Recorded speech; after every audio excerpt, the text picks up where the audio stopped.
Okay, so if you haven't already printed this sheet out, go ahead and do that because you're going to want one for your own.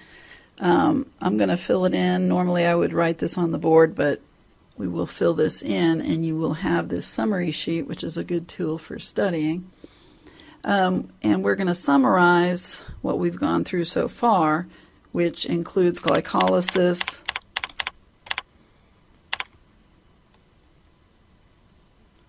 I can probably go bigger than that.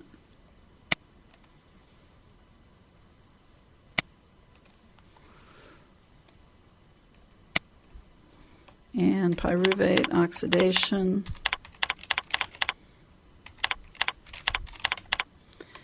and the Krebs cycle,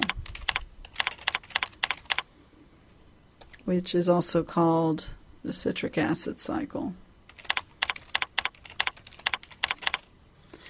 And it's also called TCA cycle. And see if I can get that to go up a little bit. Okay, so the location is always going to be important. The location for glycolysis. Glycolysis is a very old series of biochemical pathways, and so cytosol, you don't need any special organelle for that, for those reactions to occur. The reactants of glycolysis, you're going to start with 1-glucose typically, and that is your C6H12O6, more or less. And you also are going to have some other reactants, but let's think about products. 1-glucose is broken in half, and you end up with 2-pyruvate, sometimes called pyruvic acid. You also are going to end with, if you recall, you had a net production of 2 ATP.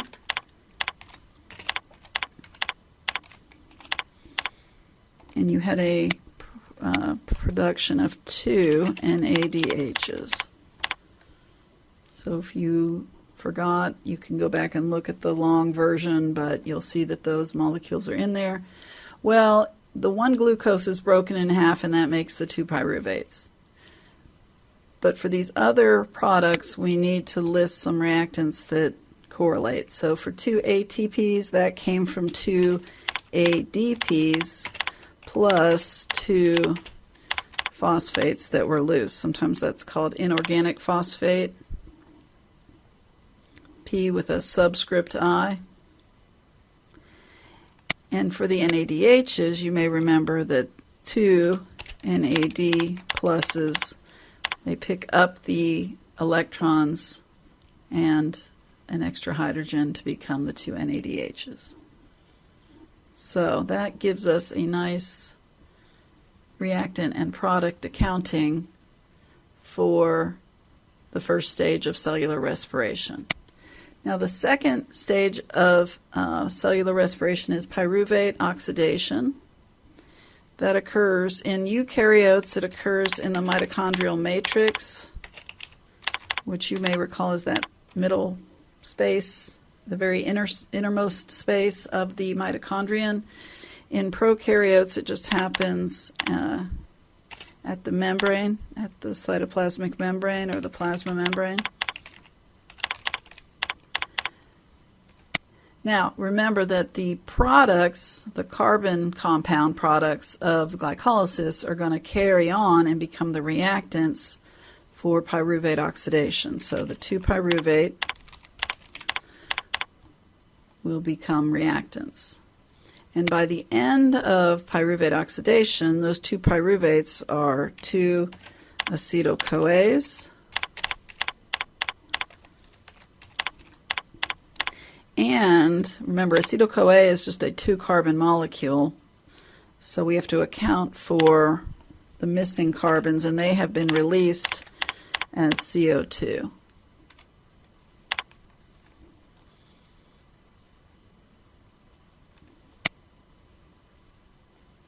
Okay, so that accounts for all your carbon compounds in any case. Now, also, you may recall that there were also two NADHs, two NADHs that were made.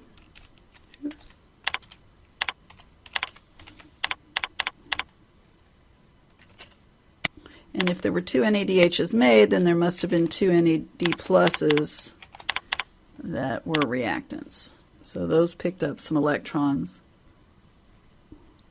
and became NADH. And then in the Krebs cycle, you're going to also have, I'm just going to copy this, your location is the same as pyruvate oxidation.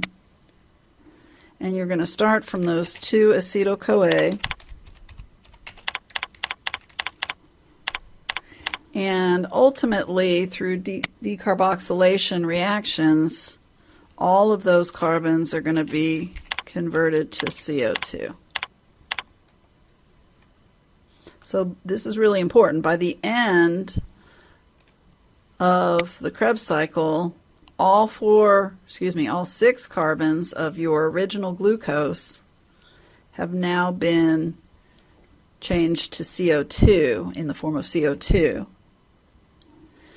Now, you may remember when you come into the Krebs cycle, there is a molecule called oxaloacetate.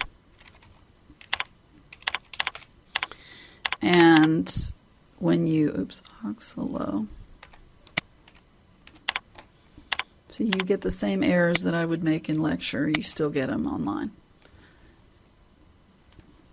And then, but 2-oxaloacetate also are produced by the end. So that kind of, if you have the same thing on both sides of the equation, it sort of, you can sort of cancel that out. But you need to know what oxaloacetate is.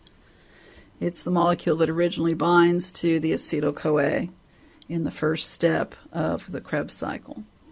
And then it's regenerated in the last step. All right, then you have 6, you may remember 3 NADHs that are made, but you have to multiply that times 2, so 6 NADHs are made, 2 FADH2, I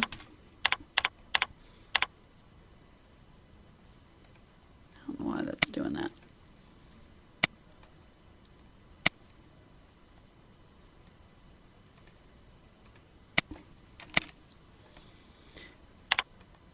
And then, sort of indirectly, 2 ATPs.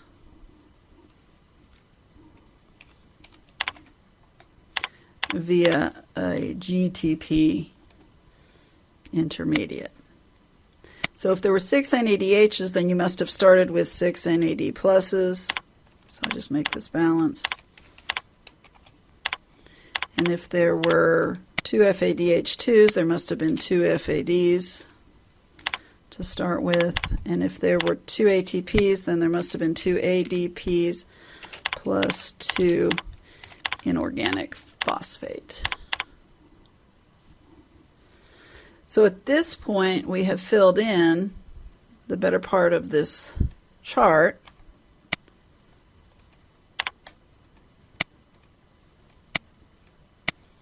But we do have this last part, and I haven't lectured on that yet, so you're going to put this to the side, and then we're going to finish the lecture on the very last stage of cellular respiration, and then we'll fill this in. Because one thing you'll notice is, so far, we've completely oxidized our glucose to 6 CO2, and we only have a few ATPs to show for it.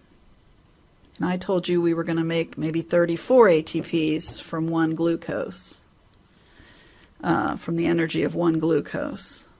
So most of the ATP production, I think you can tell, is going to come from this very last stage.